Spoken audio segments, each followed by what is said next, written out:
from up north. Hey, hey, how you doing? How's it going? Guy. I'll be right back. I need to get some water. Hey, friend up north, how you doing today? I'm doing all right. How you doing? All right. So how's the cannabis weather up in your neck of the woods? Are you flying proud up your way? I actually live in Washington, where they've recently quote-unquote legalized, so it's a little bit different now, but it's good. Changes on the wind. Hey, a step in the right direction no matter which way, right? Yeah, at least it gets people looking at it differently, and that's always good. Yeah, well, what is your views about medical cannabis versus recreational cannabis? Do you think it should just be legalized all the way across the board? I'm a fan of unscheduling it, period. I think that putting it on the same board as, heroin and cocaine and all the other hardcore, quote-unquote hardcore, pharmaceutical-type drugs is completely idiotic. So I'm a big fan of just descheduling it. Right. Oh, I have to agree because I think that I think the fact that it was put as an illegal substance, period, was just a money grab all the way across the board, from the government that benefited from it to the companies, the megalomaniacs that of course then ultimately took over where hemp and other products made a void. So, and they're still the same people that are fighting to keep it illegal and to keep it scheduled, because as long as they can keep a lid on it, their pockets are still being filled. Well, and there's also a reason that Philip Morris and some of the big pharmaceutical and the big tobacco companies, they own 200 plus acres in Humboldt County. I mean, they know that when the lid comes off this thing, it's going to be big business. And, I mean, those people, they're hedging their bets for something, and they make a hell of a lot more money than any of us do. So, do you think that they're really gearing up right now? I think this is a hypothesis that I have from a few of the rumored things, such as what you just said, that some land buying, some moves to secure areas for prime production. Do you think that the commercial aspects of the face of cannabis or hemp, either way, is really gearing towards perhaps a GMO type controlled substance? Well, from people that I've talked to, I have friends and family that are in law enforcement. I can't mention specifics and stuff like that. Of course. But the rumor mill, at least on that side, is that the DEA is going to push for a deschedulization within the next 5 years. And once that happens, like in Washington State and Colorado right now, the big tobacco, big pharmaceutical, they were able to buy these Tier 1, Tier 2, and Tier 3. What they would go for is a Tier 3 cultivation license with a additional Tier 3 processing license. They were eligible to purchase those licenses, and they opted not to. And the reason is they're basically waiting for the homegrown, like your homebrew equivalents of recreational cannabis to kind of be the forerunners and see where it's going to go. Because if they have a vested interest in it and the Fed does come in and shut somebody down, they don't want to be tied into that. Because if bank accounts get frozen and assets get seized, Philip Morris does not want anything to do with that. They'll let the little guys take the fall. But as soon as the revenues start coming in and they prove that it is a viable market that they can move into, I really do think that they're going to come in and just throw money at people. Throw $20 million at somebody for their license so that they can grow 5,000 plants. Wow, absolutely. I'm a real kind of, I don't want to say enthusiast, but I'm a very anti-Monsanto kind of frame of mind, And right now I'm really worried about the commercialization of the future of cannabis. And the way I've noticed, like recently, I think maybe this morning, or it could have been yesterday, I heard about new legislature about approving high CBD strains, perhaps, or something like that. And I'm thinking, wow, so they're going to legalize something that somebody is already going to make money on. Yeah, and the other thing that's happening now with the recreational up here in Washington State, at least, is they are going to start shutting down the dispensaries. And the reason is the state doesn't want competition. So because we still have the referendum in place that allows possession, it allows you to grow, and it allows you to have on your person and use medical cannabis. Under you're allowed to have under 2 ounces on you, up to 15 plants growing, no more than 2 pounds of dried material, et cetera, et cetera. You can still do that, but you'll no longer be able to go to a co-op with a public front on it and make a donation for your medicine. Right. So you'll have to be part of a private co-op or grow your own medicine. Wow. That just seems like it does. It seems like that's the only way that these laws are actually like being, presented, is so that so that the laws are coming out just to benefit, again, those people, and then the laws are going to be geared, like you said, they're trying to close down the dispensaries because they're competition. Well, it's going to be that way across the board. Any small growers or et cetera, are going to get the same kind of treatment. They're going to be shut down, shut out. And you have to believe the guy that's doing a renegade grow, that doesn't have a medical authorization, is not involved in the doesn't have his recreational license and stuff like that. If that guy gets busted doing an illegal grow, you have to imagine they're going to throw the freaking book at him. Oh, absolutely. Set the example. Hang 'em high. That's exactly it. It's not going to be, no more criminals, weed criminals in jail. It's going to be, people getting 20-year sentences for cultivating a, substance. Right. Well, isn't that kind of like the tax revenuers did, the prohibition tax revenuers kind of thing? Same exact kind of moves, wasn't it? And that was exactly it. They shit-canned the bootleggers, and they got it worse than the people that were embezzling money and strong-arming businesses and running insurance rackets. The bootleggers got it worst of all. Right. Absolutely. Well, I'm really sickened to see how many cities and counties are still using the same tactics. Well, here locally, they're using the same tactics for little homegrown people as if they were big farmers. That they're huge criminals, and they're using the same kind of moves and the same kind of legal maneuvering, to get people. Well, the interesting thing that's happening up here is Central Washington and Eastern Washington are huge cultivation areas. We have the hops farms, which it's like 80% of the hops in the United States and in the world is produced in Eastern Washington. And hops is very, very similar in what its growing requirements as far as light and humidity and things like that. Right, I've heard that before. And so, yeah, and that's true. They are, I think, the same genus.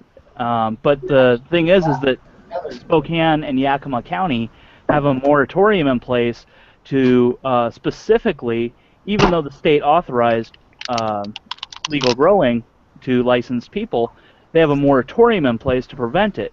And so the state is now going in and saying, we legalize this for the state. You have to remove these moratoriums. So there's a lot of things that are in play, and it's really interesting to see how the chips are going to fall up here.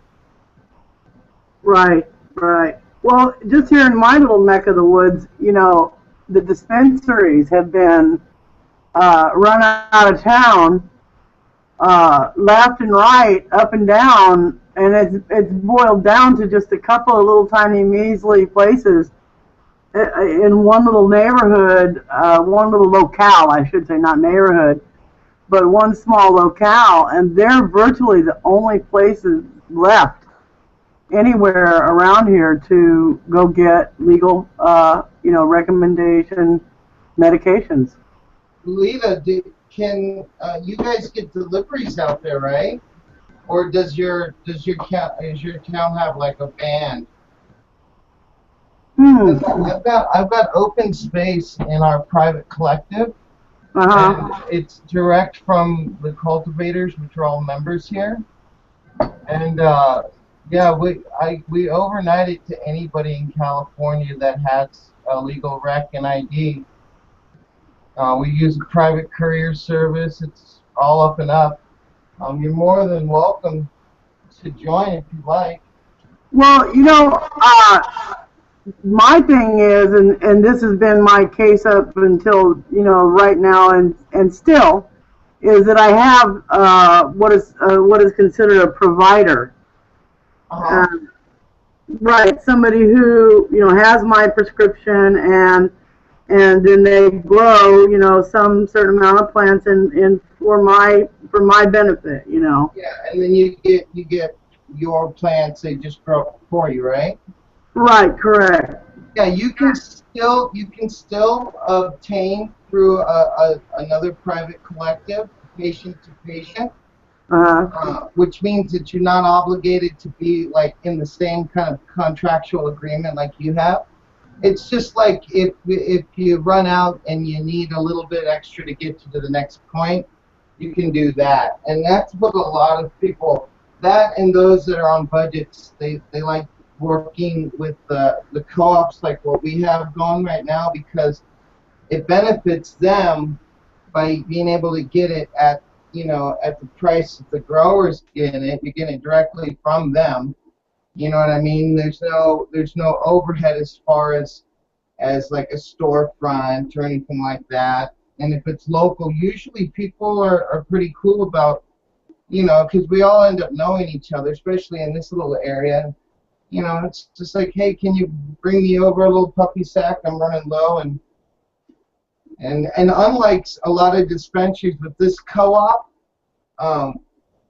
the patients can decide to like help a person. Like we had a lady who her hospital bills were way up and they were barely getting by, and then their house caught on fire, and they were basically homeless, living in a motel.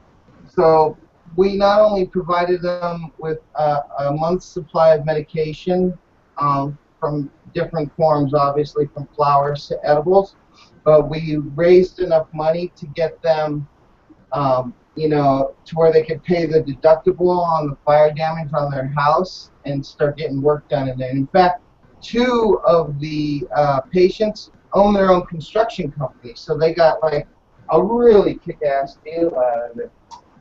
We really kind of take the whole cooperative way past the point of just providing medical cannabis, because you need support from your community, you know what I mean? Yeah. And without that support, you stand alone, and that's kind of freaky. I'll be right back. I got all sorts of weird shit on that. And actually, I can add one thing to that. Washington State is also the same. You can be a member of a cooperative and have somebody grow on your behalf and be a provider, but you can join other cooperatives. One thing I would recommend, though, is make sure if they have you sign any sort of paperwork when you join their collective, that you're not signing an authorization for them to grow on your behalf, because you're only allowed 15 plants, period. If you have multiple people growing on your behalf, and if any legality issues come up and you have 65 plants being grown on your behalf, that's a legal issue. No, I think I believe it's 12 is our limit. Oh, 12 down there? Yeah, we have 15 up here, so yeah, a little bit different, but still something to keep an eye out for. Somebody scamming, your provider status off of you. Right. Well, and the thing of it is too is that you don't always get uh, you don't always get what you think you're going to get either. No, that's definitely the case, even up here. So. Yeah, yeah. Well, anyway, the thing of it is, one other thing I wanted to bring into our uh, discussion was this whole thing about the legalization of high CBC, uh, CBD strains, and what do you think of that whole hoopla over that? That one is more medicinally valuable, considering and the considerations because of the low THC count and so on and so forth. Do you think that Well, that's I think that that's a little bit, personally, I think that's a little bit BS. They know for a fact that alone the compounds are pretty much useless. One of the leading researchers, Professor Raphael Nishulam from Hebrew University, has been studying cannabis. In fact, he was the one who came up with Marinol. And he even admits, to this day, he's like, yeah, I screwed up.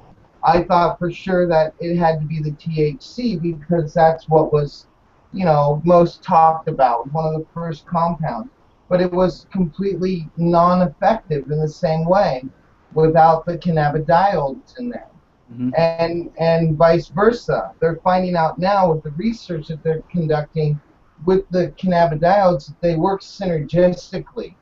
You have to have a certain amount of each kind. Now, depending on what it is that you have, and what you're treating it for, is going to depend on whether it's a high CBD, high THC, CBN, so forth and so on. That's why when they came out with the Harlequin Tsunami, the breeder bred it to where it was less than 3% THC and almost 2.5% on the cannabidiols, which works for people who had seizures like I do.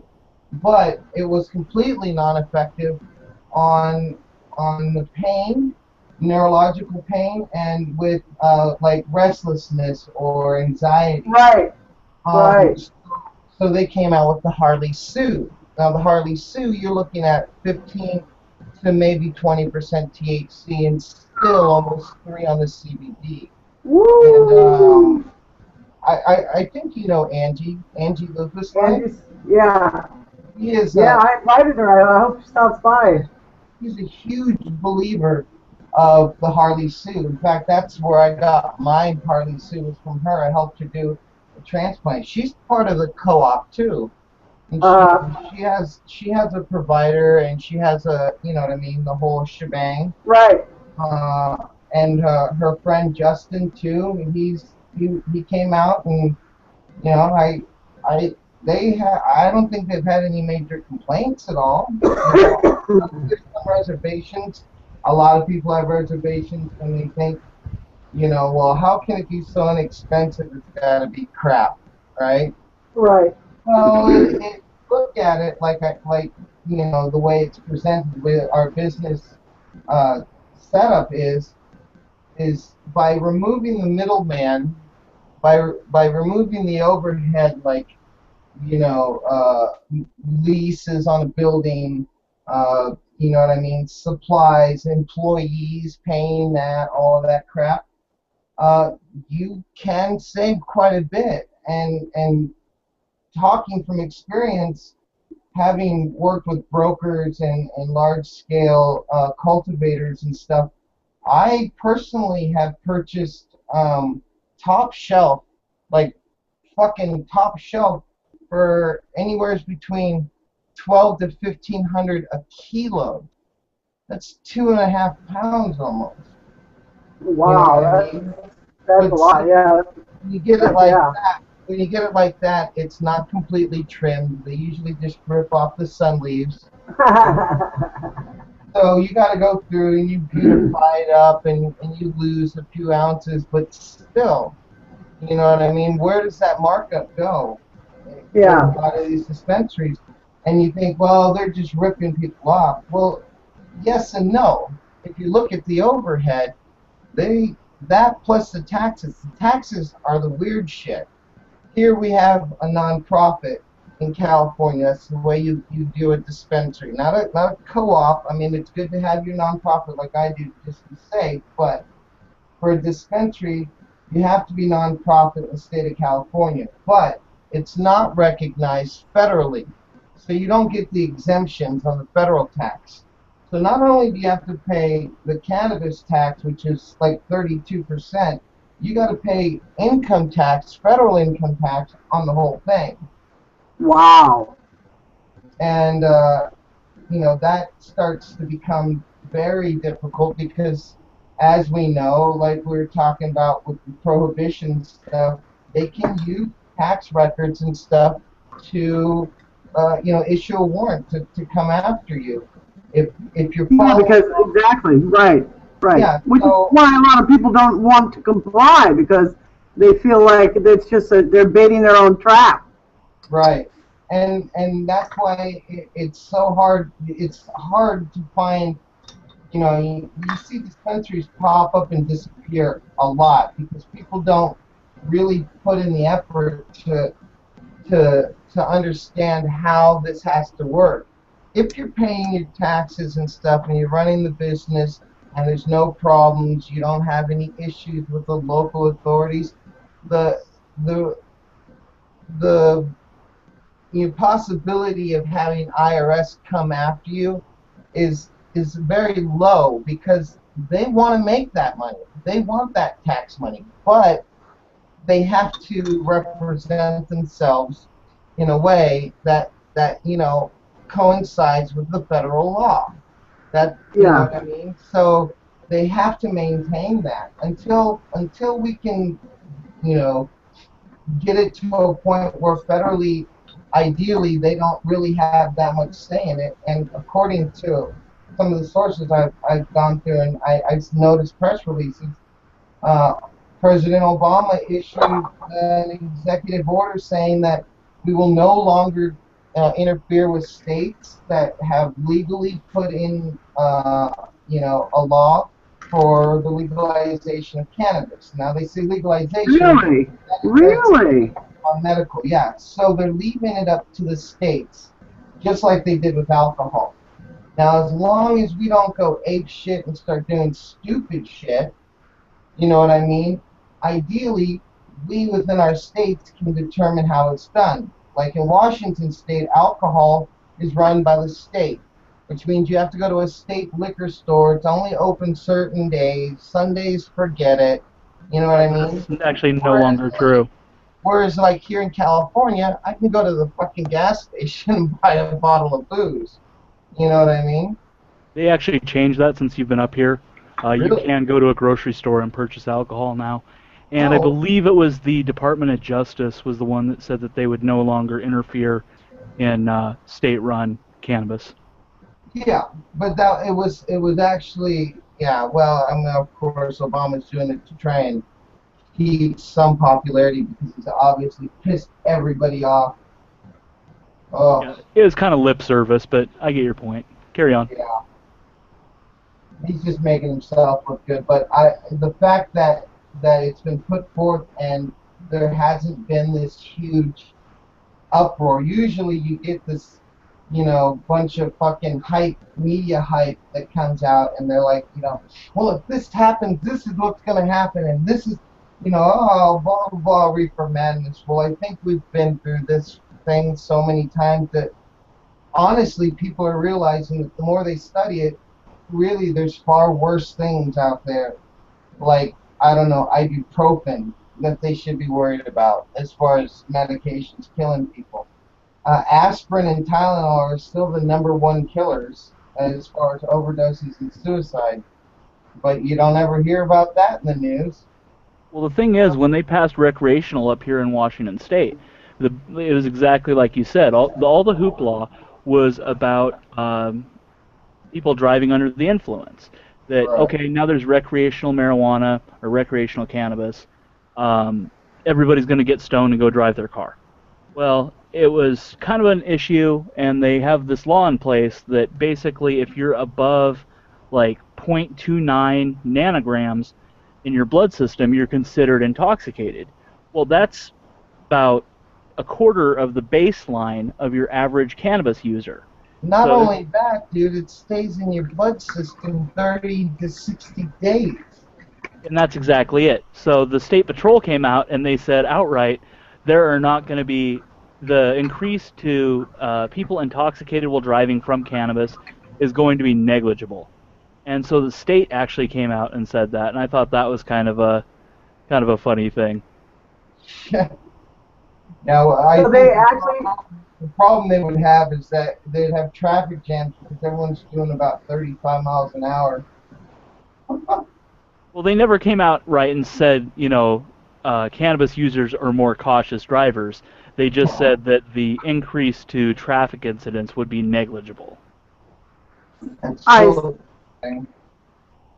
so did they leave the law in place though, or how do they work that? I mean, is it like a don't ask, don't tell situation where if you don't get busted, then you didn't get caught?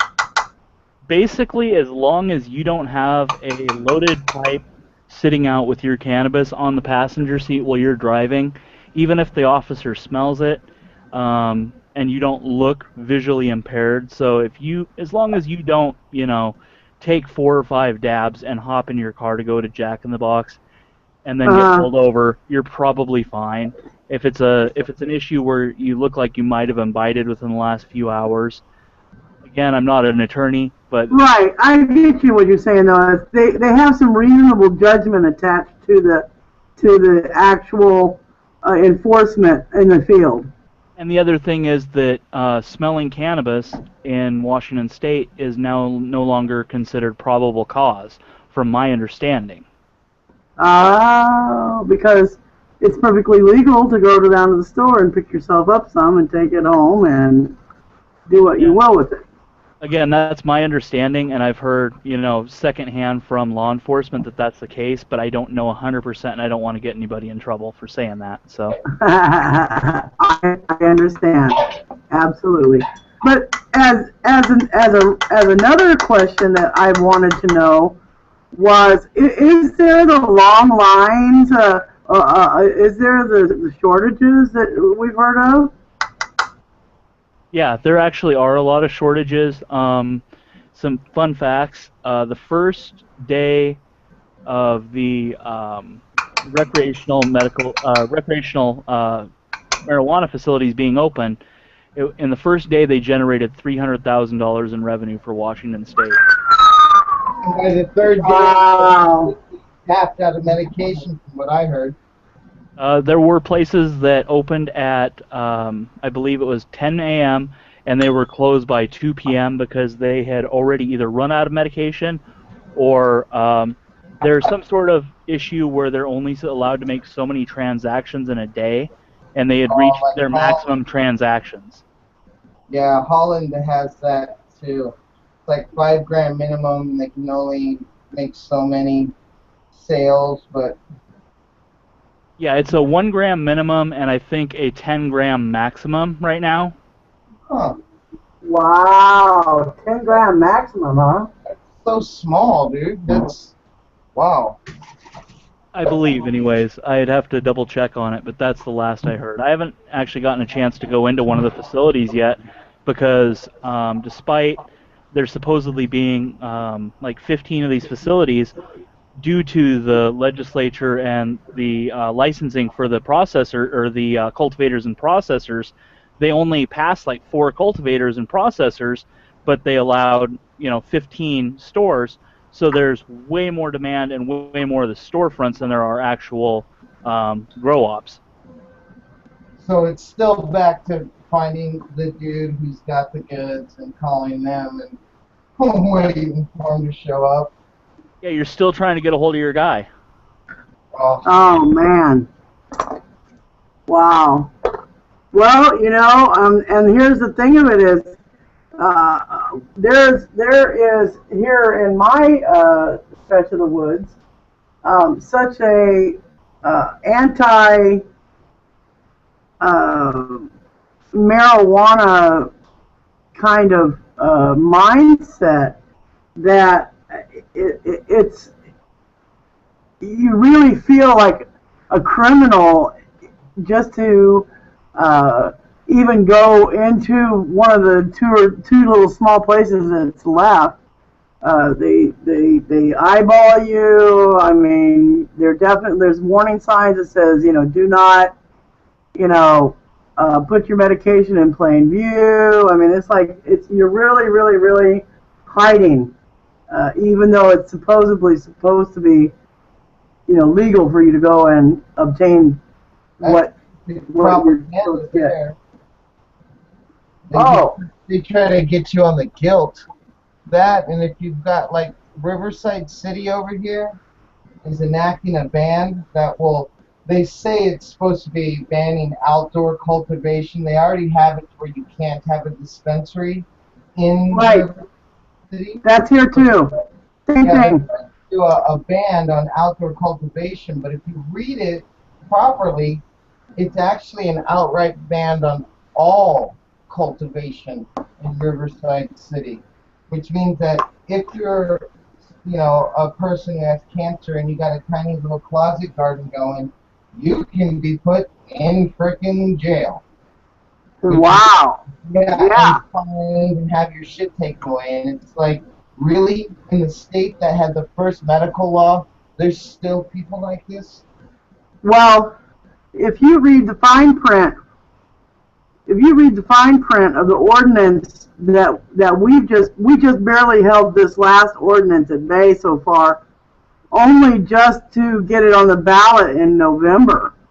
But if you read the fine print in this ordinance, it's illegal to have any marijuana on you, anywhere in your home, or on your person, or in your automobile. It's completely illegal to possess any marijuana whatsoever, even a leaf.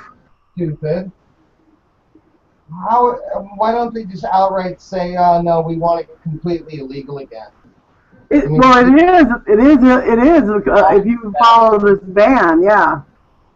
If you read the guidelines of this ban, it specifically says that you cannot possess any part of a cannabis plant, not a leaf, not a stem, not a seed, and you cannot have it in your home. You cannot have it in your property. That's crazy. Yeah. And, of course, any of those laws then follow under what those confiscation and, where they are, essentially enriching the law enforcement bankrolls, because then they get to basically keep all the assets that they, through forfeiture laws, that they're stripping people. That's the whole idea behind those forfeiture laws. They're pulling the whole DARE thing where they take all your stuff and keep it for themselves, make money off it. Right, and then what it is it's like it's the guilty until proven innocent, and that once you've been stripped of everything you own, now go try to get it back. Wow. So that's ultimately where even the people who are behind these raids and everything that's going on in my area is exactly that same thing, that they're getting paid through government entities whose authority they're using to strip their town of this element of the drug heads. And, they've got the sheriff and his posse, and, they want to take down all these potheads who are ruining their city. And it's really, it's horrific if you look at the numbers of crimes connected to the marijuana, cannabis, whatever your name of choices world, whether it be, you know, cultivation or distribution or, you know, whatever the cannabis involvement. And if you compare the crime committed in the cannabis realm to the crime rate committed in this exact same area by sex offenders and things like property robberies, burglaries, and everything else, and most of them are associated with methamphetamines. And the law enforcement has openly admitted that he is more interested in going after people in the cannabis aspects of law enforcement because there's federal money in it, and there's no federal money in going after the crackheads. That's just straight up criminal. Yeah, yeah. So they focus all their law enforcement on, you know, picking everybody they can that's a grower or a provider or, you know, however it may be. And meanwhile, the same law enforcement hours, energy, and money could be spent on chasing down, you know, people who can't get an officer to respond to a burglary. Honestly, I mean, they had a city hall meeting that I believe set records in attendance the other night. Wow. Because the people are, they're being inundated with crime. And I mean hard crimes of burglaries and car thefts and all these other things. And they are not related to anything, you know, cannabis. There's no cannabis users out there stripping cars to get another dime bag. I guarantee you. So, you know, people need a reality check. That just seems so blatant how corrupt that system is, and strictly for money. You know what I mean? And God, it's a horrible thing to think about, that you know, the people of this country that's supposed to be of the people, by the people, no longer have any rights. Yeah. Unbelievable.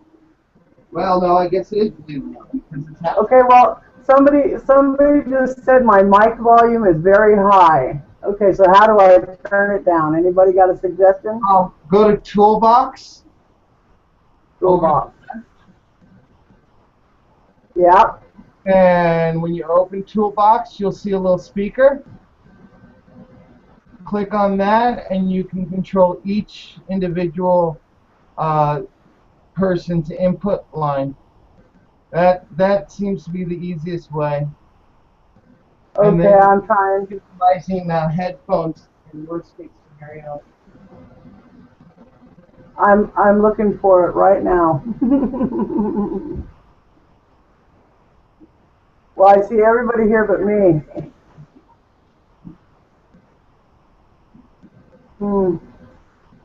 Yeah, it's not showing my microphone. Then you're gonna want to go to your sound, like your volume. You have a PC, right? A PC. If you go down to the sound, right click and open up Sound Mixer. You can adjust your speaker, your mic inputs. Oh, here I found Google. Okay, I'm going to go to Google and Google Plus. I'll turn it down. It does look like it was way up there. I'm sorry. And plus, I have a big mouth, too. Hey, I was running people out by the droves. Can you hear me now? Can you hear me now? Am I better? Is it okay now? Can you hear me? Yeah, hold on 1 second. I'm sorry. I'm waiting. That's okay. Anybody else? Giving the ladies something to drink. That's okay. I was doing that when I heard somebody start talking. That's when I came running back in here to say, hey, somebody's talking. So that's how I knew. Anyway, you're sounding awesome. You're sounding awesome. But Lita, I think you're making some really valid points, and yeah, I'm interested to keep hearing what you're talking about there. So I just wanted to mention that mic thing there, because if anybody is watching, it might be a little bit powerful for the speakers, so that turn it down, and then other people's audios are unbalanced. So if we all kind of normalize our audio, then we're not disturbing any of the viewers. By the way, who is the main guy operating the Hangout here? I think that might be me. Okay. How many viewers do we have? And if you tell me where to see that information, I'll let you know. This is the question. It should be either in the control room, or it might actually be even on the bottom of the screen telling you. Because we're live right now, right? We're broadcasting to YouTube. Yeah, it says 0 viewers. Yeah. So we have 0 viewers, folks. Okay. So I don't know. I guess we're not even watching each other at this point.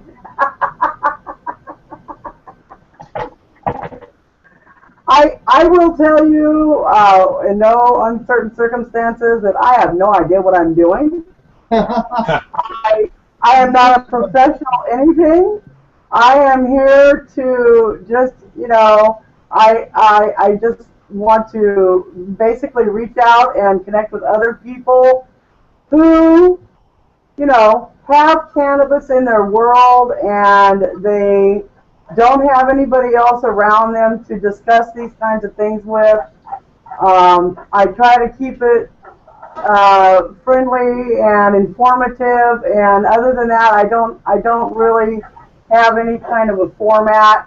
If you have links that you would like for people to know about what you are saying or doing, let me know. I'll figure out how to put them up. I was told last time that the other people are not allowed to put up links. So I would be happy to add a link if somebody wants to send one after the broadcast. So this whole presumption of what we're doing here is just a conversation. It's a hangout, a conversation between cannabis cronies. It's not meant to be any kind of a legal advice. It's it's not meant to be any kind of how do you say, like forum for anything other than personal advocacy and how it pertains to the people that come to hang out during the Cannabis Cronies 1 hour weekly bitch session.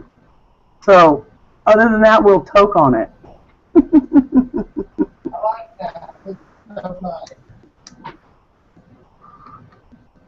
And this week's question, what's in your bowl? I have, as you may see, I have some purple kush. I'm still nursing the last of my supplies, and I had a little piece of Blue Dream. That seems to be the most abundant thing I can get my hands on here. Oh, Lita, a personal question to you. You were talking about how you like to cure in your crocs. Right. How, if you don't mind, I mean, what are your basic steps on doing that? Because I did try, and I don't know if I did it right. And what was it again? I'm so sorry. What was it again you wanted me to? Your technique on curing your cannabis in your crocs. In the crocs. Well, what I have been doing for a very long time, so it's everybody's for his own. I always receive my stuff in a plastic, one of those vacuum bags, and so what I do is I immediately take them out of that, and I actually spread it out on this really huge cookie sheet with parchment paper. and I put it in the oven at the very lowest temperature that you can put it on, which is, I believe like just under 200 it'll still come on. So I don't know what that temperature is, but just under 200 it'll still come on. And I put it in the oven for about 10 minutes maybe. I actually leave the door open a little bit so that it's venting out. And it's really odd that just about the time that 10 to 12 minutes at the most goes by is exactly the time it starts releasing the smell. And so that's when I know it's done. And I take it out. And that essentially burns off, it's kind of like it's the beginning of decarboxylation. Right. Right, which just basically further dries it and burns off some more of the chlorophyll. And then I take that and I have a big crock. I would show you, but it's not here now. It's away. It's put away. But I have a big 2.5 gallon crock jar. And so I have that also with a parchment liner in the bottom of the, it's a just parchment paper, but it's lining the entire bottom of the inside of the crock. And then I put all my stuff in there. And then I also then have a wooden top, the crock, and then I have my stuff in it, and then I have a wooden top that goes over the top of the whole crock.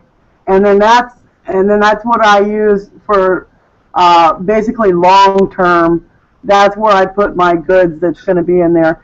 And honestly, once it gets to be like I would say 3 months, 4 months, you can tell that there is a definitive sweetness to it as it cures.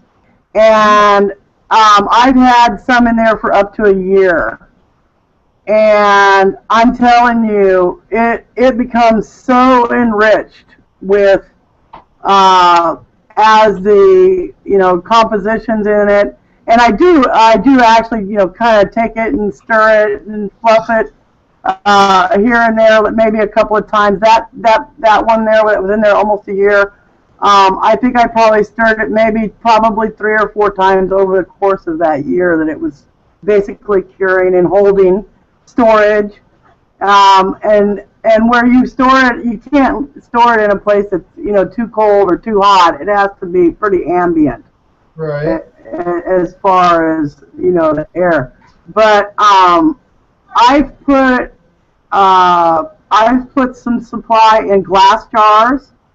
It always gets swampy. Even if you decarboxylate it, those chlorophyll or whatever it is, it settles after it starts been in there for 2-3 months.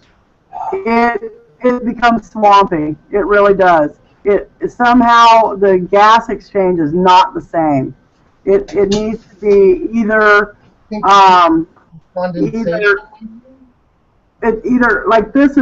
this has no finish on it, so it allows breathing. This is porcelain. This is porcelain. So porcelain or crockery or rockery. This is rock. I love rock. Anything that is porous to the atmosphere will allow for that breathing. Now, one thing I have found is wood. If you do use wood, like I had a really big wooden, I think it was probably like a canister from the 60s. It was almost like this, but it was very large. Mm-hmm. And I noticed I didn't have it on there, but I had one that was similar to this, but it was quite large, and it was wood like this. And I noticed that my stuff became very brittle, very brittle. So it breathed too much. Right. Right. I got right. So I have found that either porcelain that has not been, that does not have the raw porcelain or crockery. Those two things are the best for long-term storage. And yes, I do some decarbox even on my stuff I'm going to smoke, because I do use the vaporizer quite a bit. As I use my pipe pretty much as like I'm on the go and I got things to do and I'm just too busy around during the day. But I do use the vaporizer, and I found that I like to taste much better if it's been slightly decarboxylated. Nice. Yeah, you said you've had it stored pretty successfully for a year in them, huh? Yeah. Yeah, the reason why I'm asking is because, like I said, I was planning on getting on the circuit and start touring, and I'm thinking, like, how can I get it to where I can store it and keep it at that perfect cure, you know what I mean, while on the go. And I remember briefly talking to you about that, and I didn't know it was a year, but I did know that you said that it was a long time and that it worked beautifully. So I appreciate it. I definitely want to give it a try for sure. But, right. Yeah. I found that, like, it doesn't really matter too much on how it's grown. If it's grown, properly, ideally you don't have to have this special magic thing. But if you get a good cure going on it, it increases it. As far as what, personally, I think the aesthetics, the smell, and the taste play a huge role in the mental state of the person and how their body will react to it. You know what I mean? Oh, exactly. So yeah, I appreciate that. Thank you for sharing that. Did you see that report earlier about the mango, eating the mango or something, or drinking the mango juice or something uh, they were saying it increased the efficiency and the effects of smoking the cannabis. Mango, huh? Mango, yeah. Anyway, and they had mentioned something about terpenes, and I thought, I didn't actually read the report. Oh, the terpenes, yeah. In Holland and also in Europe, for their carbohydrates, the sugars and stuff. For a while there, they were using different types of fruit juices, and some were a little too acidic. Some were, didn't have the right kind of sugars to them. But I did hear something about mango, and there was a couple other ones that supposedly did very well and actually added the terpenes, because they transferred through quite easily, through the fructose, and they used it during, not only throughout the flowering time, but during the flushing time. They added these fruit juices to it increase, the terpenes and the smells and stuff. Here in the States, though, we have a lot of very traditional organic growers, and the main carbohydrate that most of them go for, and I'm sure you know, it's molasses or raw sugar of some sorts. Some people use honey. I don't like to use honey simply because we're killing off our bees, and I would rather eat the honey. But yeah, I've actually tried it before. Derek, I don't know if you ever got to try that. I was working for the Wormhole, which was the first medical dispensary in Washington State, and we were practicing, not practicing, but experimenting with these fruit juices. And the one I liked, it was the guava strawberry, I think. And guava nectarine or something. In a strain called Green Acres, and oh man, Like, I would burn through it, not because it wasn't potent, but just because like it tasted so good. Like when you get stuff that tastes really good, you just want to keep tasting it, and next thing you know, Okay, it's all okay, gone. Yes. okay. Are you talking about? Are you talking about that you put the juice on the plant when you're growing it? No. You use it like you would carbohydrates. You add it to your nutrient solution. Oh, And okay, yeah. Okay, yeah. soil. You need that because the sugars, the bacteria that breaks down the sugars into a usable form for the plant, they really go apeshit over these like molasses and fructoses. And what they're finding is, well, speculation. There hasn't been a lot of like empirical studies on it, but some of these natural fruit terpenes and flower, people have used things like roses, rose petals, and things like that. These terpenes just pass through because they're already processed, they're already producing the smell.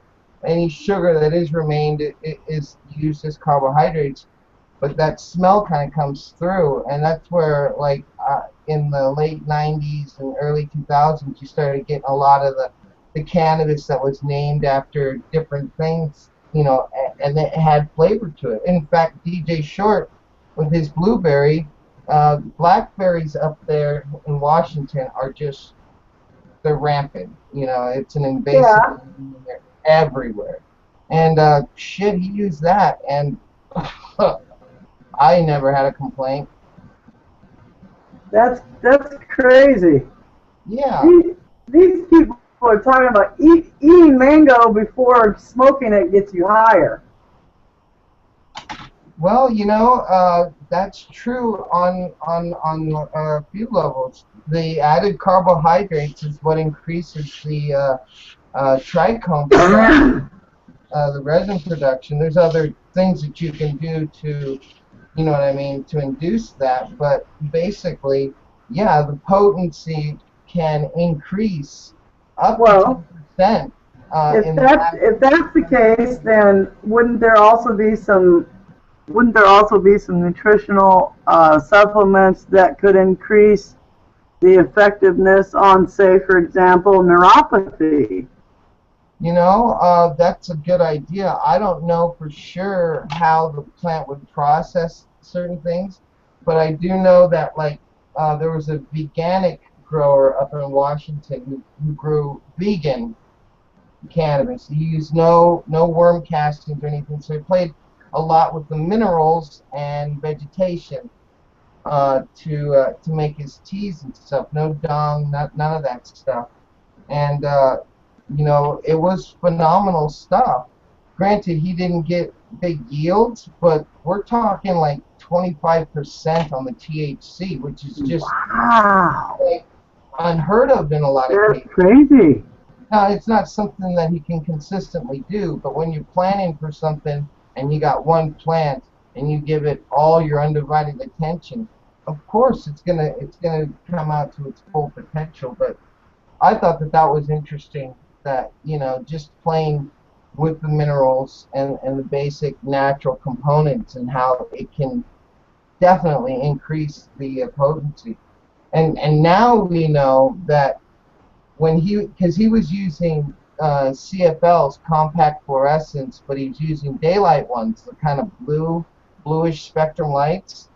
And at the time he was using it because of the electricity and stuff.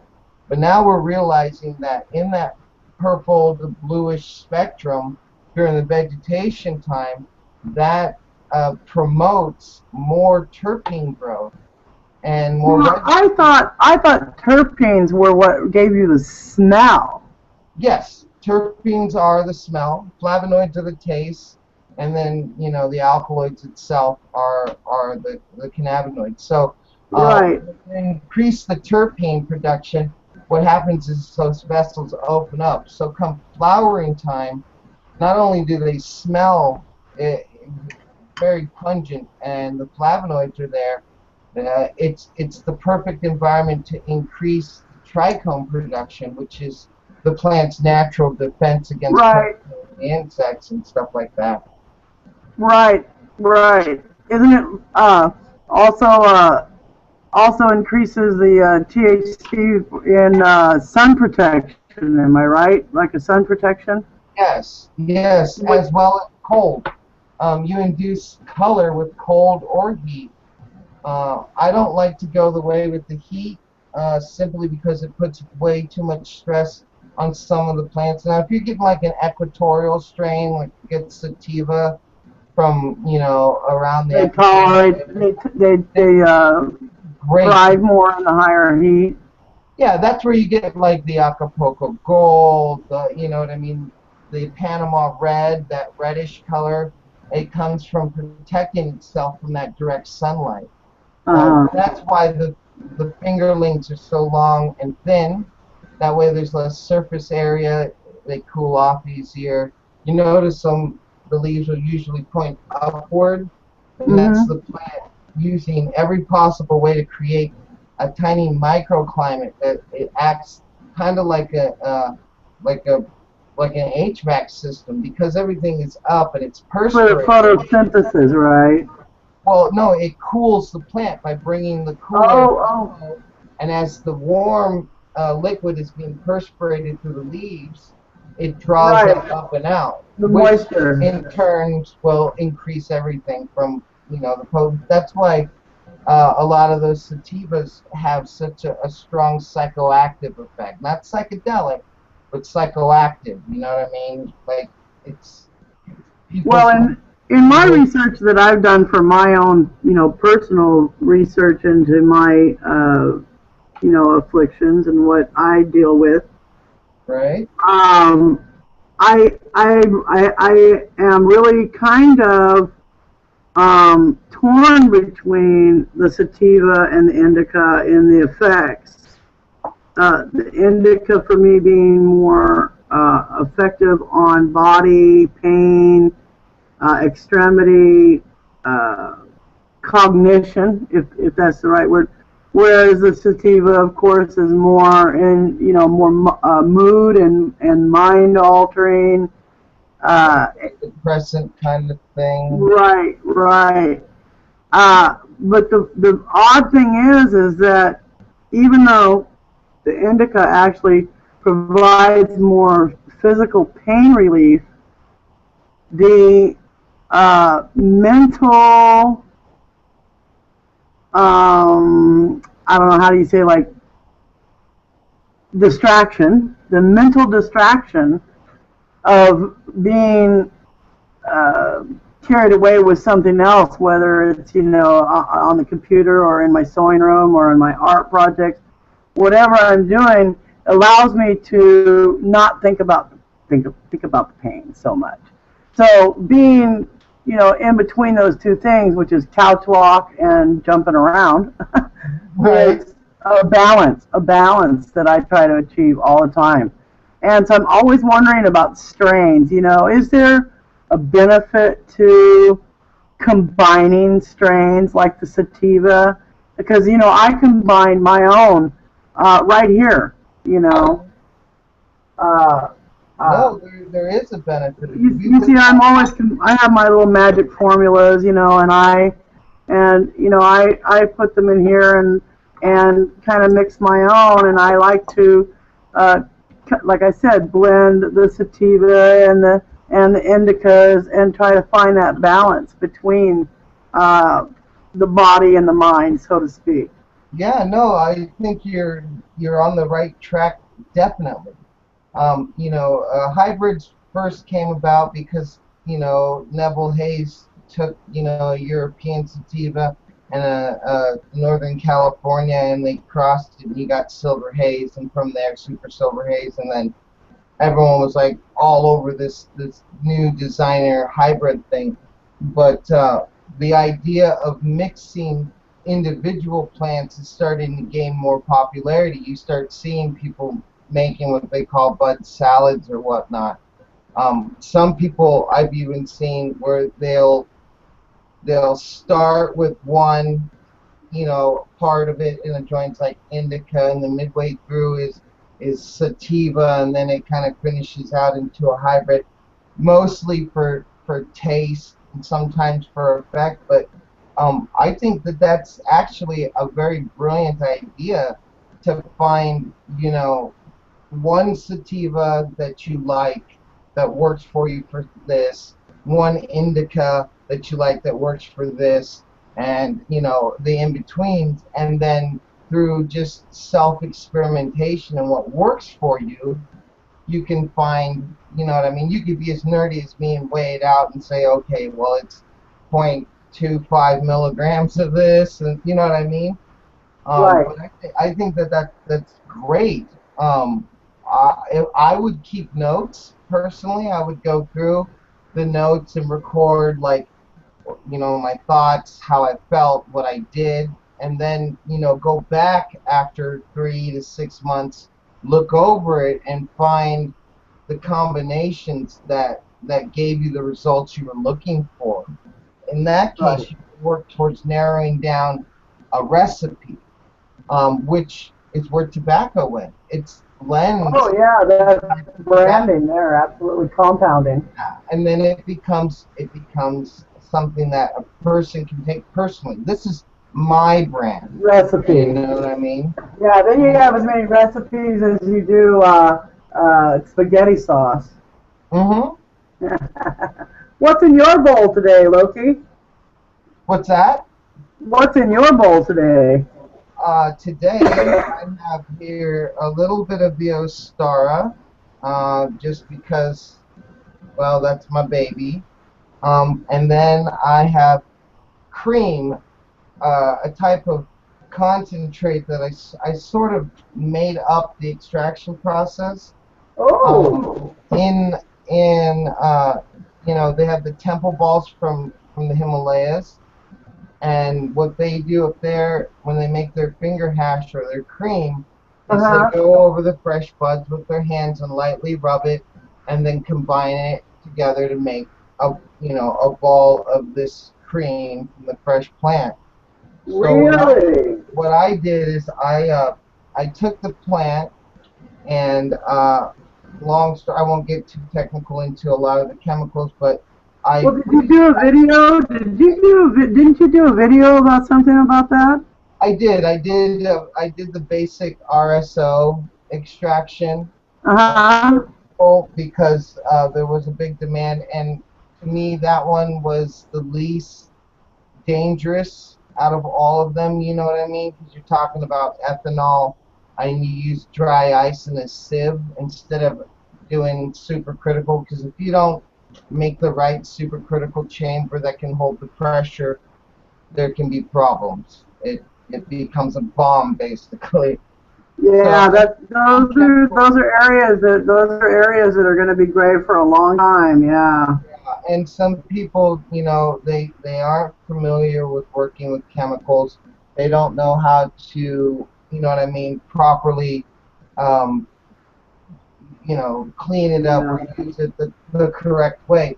There's a lot of people out there that are releasing things like shatter, where they use inferior solvents like cheap butane, which the same thing for like the cannabis oil, the cure oil, exactly, Rso. Yeah. That's what I'm talking about. Is they'll use this cheaper butane, which is usually about 30 to 40% additive, a carcinogen. They do that so that you pay the higher dollar for the lab grade stuff, and then they think just because they vacuum purge the shit out of it until there's no oxygen in there, that they've cleaned everything up. But if you take that shatter and you hold it up and you can't see through it and it's cloudy, and you're trying to make a clearer oil, obviously there was a problem with either the filtration, which most people don't even go through filtration. There's almost no winterization, meaning no removal of plant waxes.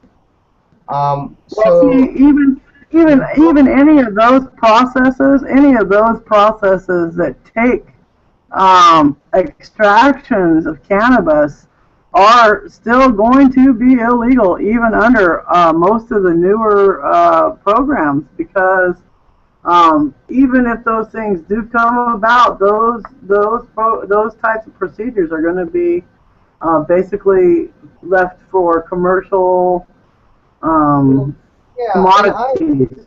I agree with that. You know, you can have a home lab, and granted, certain things you have to take upon yourself.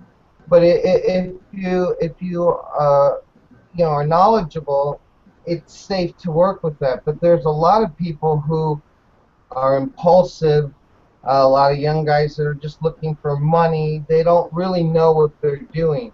They don't understand that denatured alcohol is called denatured alcohol because they add poison to it so you don't drink it. So they can Denatured, that's why it's called denatured. Hey, listen, I'm going to wind down because we're coming up to the end of the hour and I got to get off of here on time. But I wanted to make sure that I shoot it out to everybody. If you have a link or you want a link, to please check in on the YouTube after it downloads and put it in the comments, or even send me a private message and I'll add a link. Loki, I know you have your own programming going, so definitely send me send a link or send me the link you want me to add, and I'll add it as soon as the YouTube link becomes on there. Download it. I'll add it to a playlist so we can do some cross promotion. I can advertise yours, in a playlist, and I think that, the more we stick together as a community, all of us. Absolutely. Well, this year, I have the Twisted Crone, which is my I'm hoping will be more of my programming for the Iced View, and which is my YouTube channel. And if I can get my on-the-go camera actually going somewhere, anywhere, I'll be doing that. I'll try that again, even though I lost the 2 good episodes I had when I tried to switch over. Long story, I won't go there. But anyway, thank you to everybody that showed up. I know a couple people have already left. Hey, Derek, didn't get to ask you. Hey, what's in your bowl, hon? I'm actually not medicating right now. Yeah, I don't have to medicate during the summer because my rheumatoid arthritis doesn't act up. So, yep. But I'm still a big proponent for descheduling, like I said earlier, and I've always been involved in cannabis culture and will continue to be so, even if I'm not partaking. Well, that's cool. And do you do any social networking platforming? Do you Facebook, YouTube? Do you have any ongoing? A gaming streamer, just trying to get started, but no, I don't have anything up right now. So. Oh, okay. Well, awesome. Hey, hopefully we'll see you back next week and check in at least and say hey and let us know when you get something going that you want the Cronies to get on and check out for you. Sure, it's wonderful talking to you. You too. And come back and let us know how things are progressing on the Washington front when you get a chance. Will do. All right. I'm actually trying to kidnap Derek and bring him down here with us. We'll see what happens. You trying to make it some work? Show you what the shatter should look like when it's properly filtered. Wow. That is like glass. Looks like smoky glass. Right through it. And if you take those extra steps, people who are making this is an incentive for you. It increases the potency from 60 to 70% up to about 80 to 90%. Well, hey, why don't you go ahead and throw up a link on Cannabis Cronies, and I'll go ahead and put that on there. I know that some people that were putting links up, it was going to the spam folder, and I wasn't aware of that. So I'll be checking out more often and to make sure that those get approved. Okay. Yeah, So, definitely. throw link up. I should be making a video on this process. It's going to be a little more advanced for people. You know, I would love to share it with the Cannabis Cronies.